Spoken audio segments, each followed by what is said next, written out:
Now to a very terrific, lively panel, I am sure. Chris Merritt, Legal Affairs Editor at The Australian, and Darrin Barnett, former Labor Advisor. Welcome, both of you. Thank you.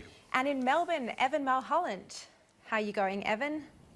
Very well, thank you. From the IPA. Thanks for joining me. Now, let's start with the big story that I've brought tonight on this show that's going to be front page of the Daily Telegraph tomorrow, and I can now show you that front page. Have a look at it on the screen. It is coming up now, China spy farce. So this is the story that's front page of the Saturday Telegraph tomorrow, and it reveals that our intelligence and security agencies briefed the Morrison government's National Security Committee of Cabinet on Tuesday this week that their best advice is that this man, Mr. Wang, at the centre of the 60 Minutes claim, is not a high-level spy at all.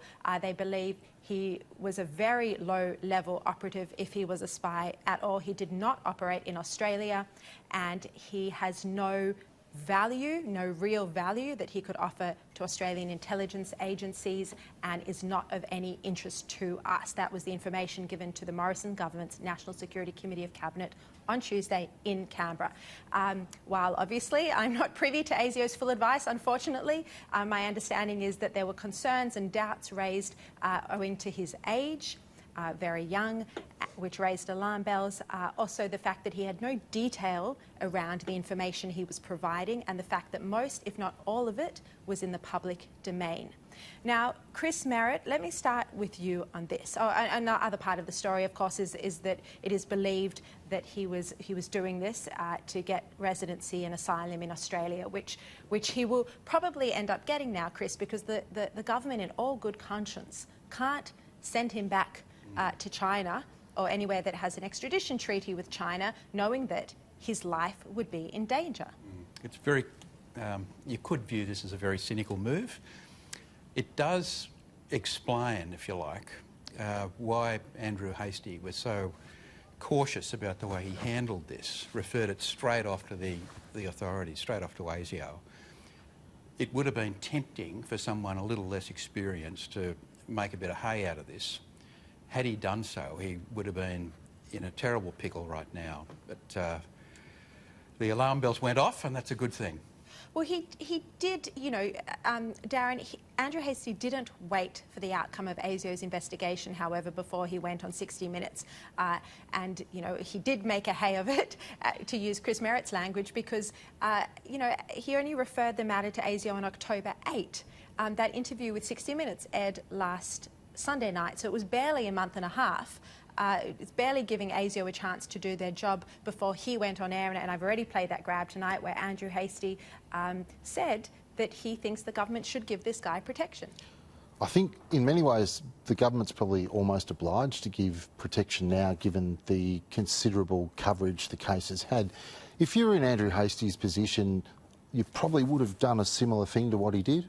That you would have referred it to ASIO and other authorities to have them check it out. Their investigation? But if the 60 Minutes story is going to be on anyway, then you're probably going to try and tick your boxes as an MP and someone who's the head of a significant committee in a joint committee in the Parliament. So I think it's difficult if you're in the position where it's going to be public anyway. You probably want to try to do the right thing. But it's obviously concerning if someone's using what's essentially a vexatious claim to become an Australian citizen, but we do have a sense of obligation to look after people and their humanitarian concerns. Evan, how could this impact on Australia's relationship with China? You know, when there was a big defection of a diplomat back in 2005, that caused a rift. Do you expect that this case will do so as well?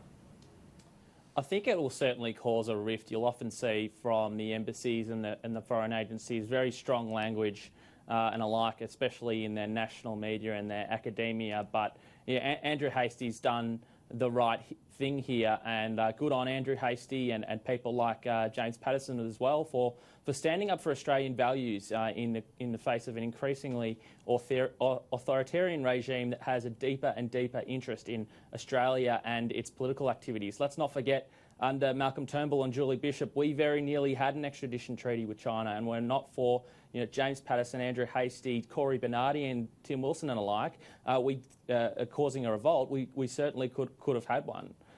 So I think that there will be some bad tension between China and Australia, but ultimately it's up to the government to work through those relationships. Yeah, well, in my view, a Liberal backbencher deciding not to wait for an ASIO security agency's investigation, preempting it by speaking publicly on national television and saying someone deserves protection when this incident is going to cause, as Evan just said, a rift in Australia's relationship with China is highly problematic for the government. But